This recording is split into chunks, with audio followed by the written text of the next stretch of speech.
අද දවසේ ලෝකයේ ඔබ සුබේ YouTube channel එකෙන් කතා කරන්නේ කෝමාරිකා වල වැදගත්කම ගැන තමයි. කෝමාරිකා විද්‍යාත්මකව ඇලෝවේරා ලෙස හඳුන්වනවා. අද වන විට ලෝකයේ බහුලව කෘෂිකාර්මිකව සුවඳ විලවුන් වර්ග, ක්‍රීම් වර්ග, පානයන් සඳහාද බෙහෙත් වර්ග නිෂ්පාදනය සඳහාද බහුලව වගා කරයි. ගෘහාලංකරණය සඳහාද බොහෝ නිවෙස්වල දක්නට ලැබෙන පැලෑටියක් තමයි මේ කෝමාරිකා කියන්නේ. බහුල වශයෙන්ම ගැස්ට්‍රයිටිස් රෝගය සඳහා මෙම කෝමාරිකා භාවිත කරනවා.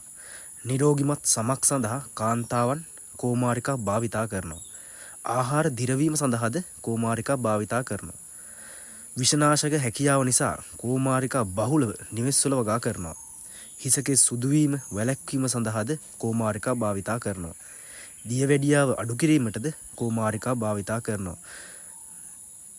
ඉතින් කෝමාරිකා පැලයක් ඔබගේ නිවසේත් වගා කර ගැනීමට වග බලා ගන්න.